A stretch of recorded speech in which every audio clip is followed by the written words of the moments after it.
Pues aquí tenemos otra sección del entrenamiento silencioso y como la semana pasada tuve alguna crítica de que mi parecer era muy blanca, un poco quirúrgico, pues mirad qué vistazos tengo hoy detrás por si hay que motivaros un poco más para que me escuchéis. El tema de hoy lo voy a dividir en dos porque era muy interesante y había muchas cosas que contar y de lo que quería hablar es del calentamiento que sería recomendado antes de una sesión de squash.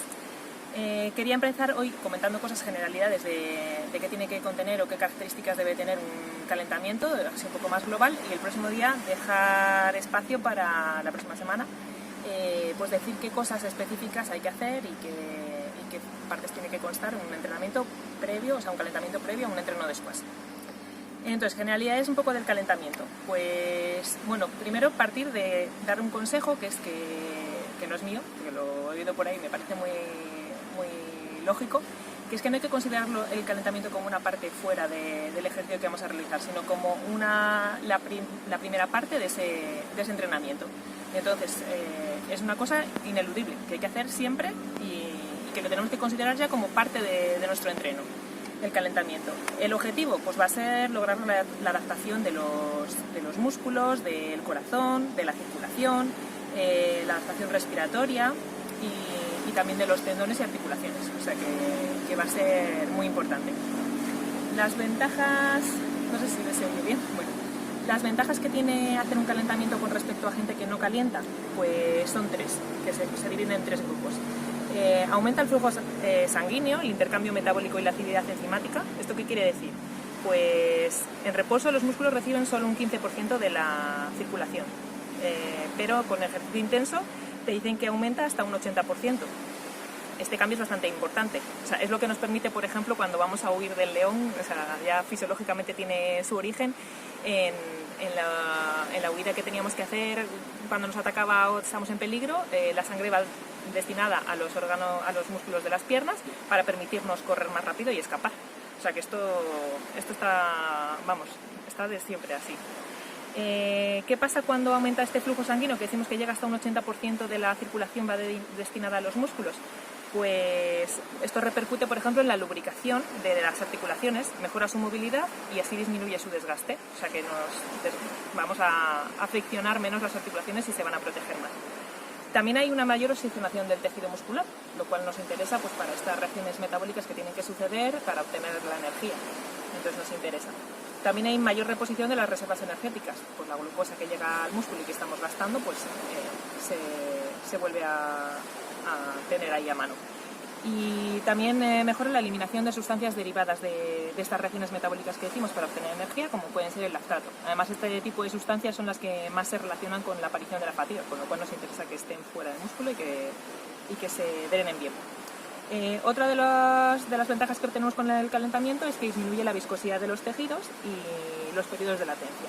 ¿Qué quiere decir esto? Pues el aumento de la temperatura en el músculo favorece la elasticidad y esto hace que se prevengan lesiones tipo rotura, desgarros, elongaciones. Entonces pues nos interesa también, que esto suele suceder en el squash.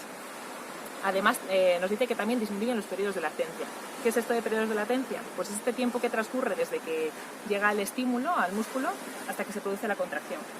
¿Qué pasa? Que cuanto menor sea este tiempo que pasa, pues significa que más capacidad de reacción tenemos, mejores son nuestros reflejos y evidentemente pues mejora nuestro rendimiento, porque ya sabemos que en el squash la capacidad de reacción y la respuesta cuanto más rápida, pues mejor, ¿no? La tercera mejora que tenemos con el calentamiento, pues que mejora la unidad neuromuscular, el funcionamiento de esta unidad neuromuscular, y esto pues lógicamente también repercute en el rendimiento, que mejora nuestro rendimiento.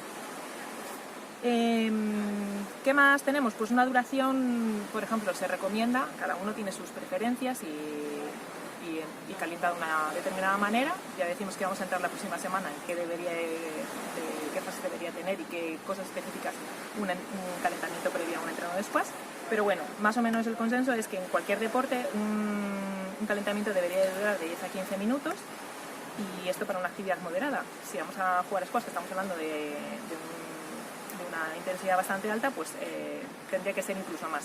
Y sobre todo, pues a mayor edad, mayor calentamiento tenemos que hacer, más tiempo de calentamiento debemos de dedicar y también a menor forma física pues más nos debemos preparar, porque sabemos que la actividad en el squash es muy intensa.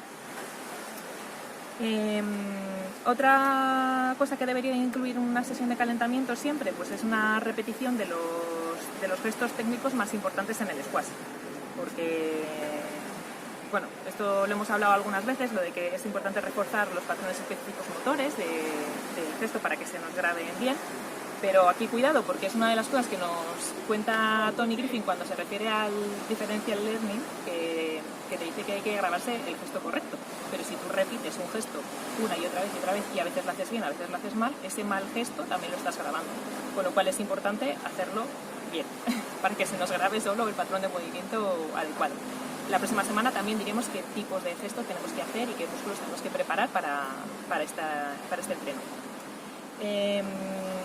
Curiosidades que encontré sobre el calentamiento también, pues por ejemplo que cada grado por debajo de la temperatura normal, que consideraba pues eso, de la musculatura, entonces vieron que cada grado por debajo de esa temperatura disminuía la fuerza muscular un 5%, que es bastante interesante este dato. Pero también hay que tener cuidado con el aumento de temperatura, como veíamos la semana pasada con lo de la hidratación, hay que hidratarse y hay que bajar un poco la temperatura de vez en cuando. Porque la temperatura corporal encontré que durante el ejercicio intenso podía llegar hasta subir en los músculos hasta 41 grados, que eso es mucha temperatura. Y esto también afecta al rendimiento. También encontré otro estudio que hablaba de jugadores de fútbol que les habían puesto a correr y habían visto que les pusieron a 30 grados de temperatura y a 30 grados de temperatura corrían la mitad que si corriesen a 20, por ejemplo, entre 20 y 25 grados. Con lo cual, la mitad del rendimiento disminuye con una temperatura alta mantenida en el tiempo. O sea que es interesante evitarla también.